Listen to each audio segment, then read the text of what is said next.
ನಿಮ್ಗೆ ಬೇಕಾಗಿರೋ ಯಾವ್ದಾದ್ರು ಒಂದು ವಿಷಯ ನಿಮ್ಮ ಲೈಫ್ಗೆ ಮ್ಯಾನಿಫೆಸ್ಟ್ ಆಗ್ಬೇಕು ಅಂದ್ರೆ ಮೊದಲು ಲೆಟ್ ಗೋ ಮಾಡೋದು ಹೇಗೆ ಮತ್ತು ಅದನ್ನ ಚೇಸ್ ಮಾಡದೆ ನಿಮ್ಮ ಲೈಫ್ಗೆ ಅಟ್ರಾಕ್ಟ್ ಮಾಡೋದು ಹೇಗೆ, ಆ 3 ಪವರ್ಫುಲ್ ಸೀಕ್ರೆಟ್ಸ್ ಬಗ್ಗೆ ನಾವ್ ಇವತ್ತು ಮಾತಾಡೋಣ. ಈ 3 ಸೀಕ್ರೆಟ್ಸ್ ನ ಫಾಲೋ ಮಾಡಿದ್ರೆ ನೀವು ಯಾವ್ದನ್ನ ಚೇಸ್ ಮಾಡದೆ ಅದನ್ನ ಒಂದು ಮ್ಯಾಗ್ನೆಟ್ ತರ ನಿಮ್ಮ ಲೈಫ್ಗೆ ಅಟ್ರಾಕ್ಟ್ ಮಾಡಬಹುದು. ಯಾಕಂದ್ರೆ ತುಂಬಾ ಜನ ಮಾಡ್ತಾ ಇರೋ ದೊಡ್ಡ ಮಿಸ್ಟೇಕ್ ಏನಂದ್ರೆ ಅವರಿಗೆ ಬೇಕಾಗಿರೋ ಗೋಲ್, ರಿಲೇಶನ್ಶಿಪ್, ಮನಿ ಅಥವಾ ಸಕ್ಸಸ್ ನ ಪಡೆಯೋಕೆ ದಿನವೂ ಚೇಸ್ ಮಾಡ್ತಾನೆ ಇರ್ತಾರೆ. ಆದ್ರೆ ಇಂಟ್ರೆಸ್ಟಿಂಗ್ ವಿಷಯ ಏನಂದ್ರೆ ನೀವು ಎಷ್ಟು ಚೇಸ್ ಮಾಡ್ತೀರಾ ಅಷ್ಟು ಅದು ನಿಮ್ಮಿಂದ ದೂರ ಹೋಗ್ತಾ ಇರುತ್ತೆ. ಒಂದ್ಸಲ ಆದ್ರೂ ಈ ತರ ಎಕ್ಸ್ಪೀರಿಯನ್ಸ್ ಆಗಿದ್ಯಾ? ನೀವು ಯಾರಾದ್ರೂ ನಿಮ್ಗೆ ಮೆಸೇಜ್ ಮಾಡ್ಬೇಕು ಅಂತ ವೇಟ್ ಮಾಡ್ತಾ ಇರ್ತೀರಾ, ನೀವೇ ಮೆಸೇಜ್ ಕಳಿಸ್ತೀರಾ, ರಿಪ್ಲೈ ಬರಲ್ಲ, ಮತ್ತೆ ಫೋನ್ ಚೆಕ್ ಮಾಡ್ತೀರಾ, ಇನ್ನು ಯಾಕೆ ರಿಪ್ಲೈ ಬಂದಿಲ್ಲ ಅಂತ ಯೋಚನೆ ಮಾಡ್ತೀರಾ. ಆದ್ರೆ ನೀವು ಫೋನ್ ನ ಪಕ್ಕಕ್ಕೆ ಇಟ್ಟು ಬೇರೆ ಕೆಲಸದಲ್ಲಿ ಬಿಸಿ ಆದ ತಕ್ಷಣ ರಿಪ್ಲೈ ಬಂದ್ಬಿಡುತ್ತೆ. ಯಾಕೆ ಹೀಗೆ ಆಗುತ್ತೆ? ಯಾಕಂದ್ರೆ ಆ ಸಮಯದಲ್ಲಿ ನಿಮ್ಮ ಗಮನ ಪೂರ್ತಿ ರಿಪ್ಲೈ ಇನ್ನು ಬಂದಿಲ್ಲ ಅನ್ನೋ ಕಡೆ ಇರುತ್ತೆ. ಅಂದ್ರೆ ನಿಮ್ಮ ಫೋಕಸ್ ನಂಗೆ ಇನ್ನು ಸಿಗ್ಲಿಲ್ಲ ಅನ್ನೋ ಫೀಲಿಂಗ್ ಮೇಲೆ ಇರುತ್ತೆ. ನೀವು ಒಳಗೆ ನಂಗೆ ಇನ್ನು ಸಿಗ್ಲಿಲ್ಲ ಅನ್ನೋ ಭಾವನೆಯಲ್ಲಿ ಇದ್ರೆ ಅದೇ ಕೊರತೆಯ ಭಾವನೆಯನ್ನೇ ಅಟ್ರಾಕ್ಟ್ ಮಾಡ್ತೀರಾ. ಆದ್ರೆ ಫೋನ್ ನ ಪಕ್ಕಕ್ಕೆ ಇಟ್ಟು ಬೇರೆ ಕೆಲಸದಲ್ಲಿ ಬಿಸಿ ಆದಾಗ ಆ ಫೀಲಿಂಗ್ ಕಮ್ಮಿ ಆಗುತ್ತೆ, ಮನಸ್ಸು ಲೈಟ್ ಆಗುತ್ತೆ. ಇದೇ ತರ ಮ್ಯಾನಿಫೆಸ್ಟೇಷನ್ ಅಲ್ಲೂ ಆಗುತ್ತೆ. ನೀವು ದಿನ ಪೂರ್ತಿ ಯಾವಾಗ ಸಿಗುತ್ತೆ, ಯಾಕೆ ಇನ್ನೂ ಆಗಿಲ್ಲ ಅಂತ ಯೋಚನೆ ಮಾಡ್ತಾ ಇದ್ರೆ ನೀವು ಬಯಸಿದ ರಿಸಲ್ಟ್ ಗೆ ವೈಬ್ರೇಷನ್ ಕೊಡ್ತಾ ಇಲ್ಲ, ಬದಲಾಗಿ ನಂಗೆ ಇನ್ನು ಅದು ಸಿಗ್ಲಿಲ್ಲ ಅನ್ನೋ ವೈಬ್ರೇಷನ್ ಮತ್ತೆ ಮತ್ತೆ ಕಳಿಸ್ತಾ ಇರ್ತೀರಾ. ಅದಕ್ಕೆ ಆ ಸ್ಟೇಟ್ ಇಂದ ಹೊರಬರೋದು ತುಂಬಾ ಇಂಪಾರ್ಟೆಂಟ್. ನಾನ್ ಅದಕ್ಕೆ ಯಾವಾಗ್ಲೂ ಒಂದ್ ಮಾತು ಹೇಳ್ತಾ ಇರ್ತೀನಿ, set it and forget it. ಇದನ್ನ ಕೇಳಿ ತುಂಬಾ ಜನ ಕನ್ಫ್ಯೂಸ್ ಆಗ್ತಾರೆ.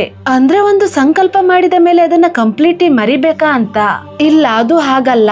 ಇವತ್ತಿನ ಫಸ್ಟ್ ಸ್ಟೆಪ್ ಏನಂದ್ರೆ ನಿಮ್ಗೆ ಬೇಕಾಗಿರೋ ವಿಷಯವನ್ನ ಅತಿಯಾಗಿ ಹಿಡ್ಕೊಂಡಿರ್ಬೇಡಿ. ಇದ್ರ ಅರ್ಥ ನಿಮ್ಮ ಇಂಟೆನ್ಷನ್ ನ ಮರೀರಿ ಅಂತ ಅಲ್ಲ. ನಿಮ್ಗೆ ಬೇಕು ಅಂದ್ರೆ ನಿಮ್ಮ ಇಂಟೆನ್ಷನ್ ನ ಒಂದ್ಸಲ ಅಲ್ಲ, ಎಷ್ಟ್ ಸಲ ಬೇಕು ಅಷ್ಟ್ ಸಲ ಸೆಟ್ ಮಾಡಬಹುದು. ಲಾ ಆಫ್ ಅಟ್ರಾಕ್ಷನ್ ಪ್ರಾಕ್ಟೀಸಸ್ ನ ಕೂಡ ಎಷ್ಟ್ ಸಲ ಬೇಕು ಅಷ್ಟ್ ಸಲ ಪ್ರಾಕ್ಟೀಸ್ ಮಾಡಬಹುದು. ಆದ್ರೆ ಒಂದ್ ತಪ್ಪು ಮಾತ್ರ ಮಾಡ್ಬೇಡಿ. ಪ್ರತಿದಿನ ಯಾಕಿನ್ನೂ ಆಗ್ಲಿಲ್ಲ, 2 ದಿನ ಆಯ್ತು, ಇದು ವರ್ಕ್ ಆಗ್ಬೇಕಿತ್ತಲ್ವಾ ಅಂತ ಯೋಚನೆ ಮಾಡ್ತಾ ಇರ್ಬೇಡಿ. ಸಿಂಪಲ್ ಎಕ್ಸಾಂಪಲ್ ತಗೊಳ್ಳೋಣ. ನೀವು ಆನ್ಲೈನ್ ಅಲ್ಲಿ ಒಂದು ಆರ್ಡರ್ ಪ್ಲೇಸ್ ಮಾಡ್ತೀರಾ.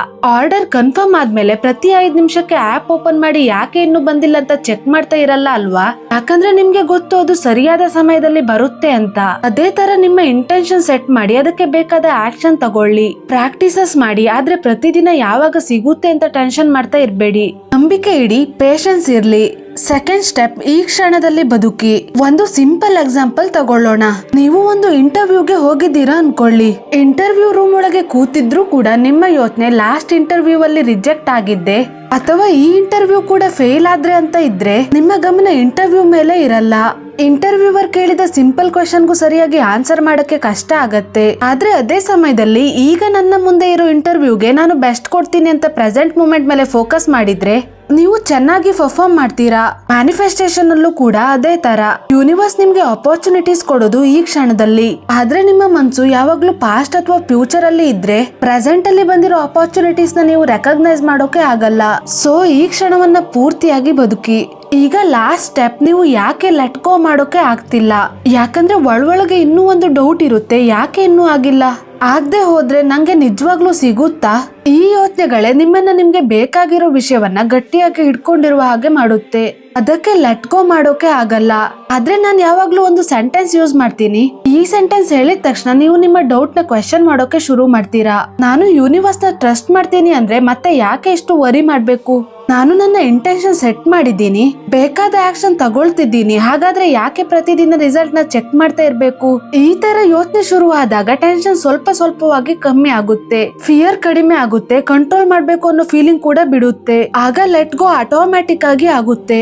ಅಂದ್ರೆ ನೀವು ನಿಮ್ಮ ಗೋಲ್ ನ ಬಿಟ್ಬಿಡ್ತೀರಾ ಅಂತ ಅಲ್ಲ, ಅದ್ರ ಬಗ್ಗೆ ಇರೋ ಟೆನ್ಷನ್, ಡೌಟ್, ಫಿಯರ್ ಮತ್ತು ಕಂಟ್ರೋಲ್ ಮಾಡ್ಬೇಕು ಅನ್ನೋ ಹಿಡಿತವನ್ನ ಬಿಡ್ತೀರಾ.